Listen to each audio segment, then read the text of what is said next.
Dans un des couloirs de l'entrée d'une maison du village chinois à Cayenne, une dizaine de jeunes femmes attendent un éventuel client.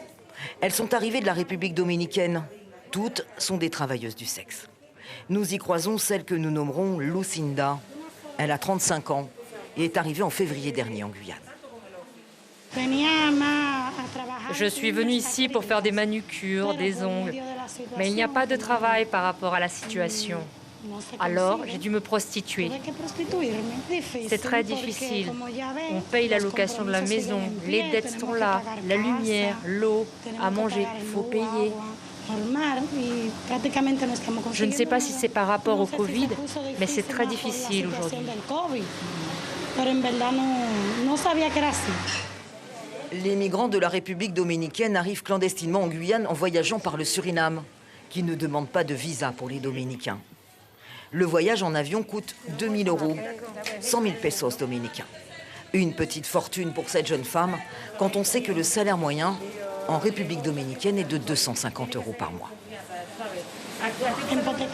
J'ai hypothéqué la maison de ma mère pour payer le voyage. Cette dette, je la dois. La situation est assez difficile pour les filles comme nous qui travaillons dans la rue. Dans un autre quartier de Cayenne, Mango, une petite ruelle discrète où quelques femmes vivent dans des chambres louées 400 €. Rosa vit clandestinement en Guyane depuis 10 ans. Elle a 45 ans. Elle aussi a dû parfois se prostituer pour pouvoir gérer le quotidien. Quand je suis venue en Guyane, je pensais que je trouverais un travail, faire mes papiers et avoir de l'argent pour construire une maison digne pour ma mère à Saint-Domingue. La crise du coronavirus a créé un choc économique pour ces femmes en situation précaire et clandestine en Guyane. Les petits jobs ont cessé depuis presque 6 mois, bouleversant la vie de centaines de familles très pauvres. Quand on veut faire du ménage en ce moment, c'est très difficile. Se déplacer, c'est difficile et les gens ne veulent pas qu'on les approche. Et quand on a réussi à avoir enfin un peu d'argent, quand on veut acheter à manger, c'est déjà fermé. L'AFDG, l'association en faveur du développement en Guyane, travaille depuis 2006 auprès des travailleuses du sexe dans les quartiers défavorisés de Cayenne. Avec la crise Covid, l'association est encore plus sollicitée.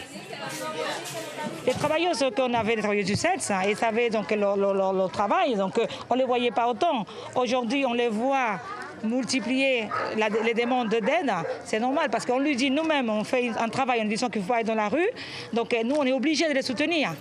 L'association suivait lors de ses maraudes de nuit avant la crise Covid 238 travailleuses du sexe à Cayenne.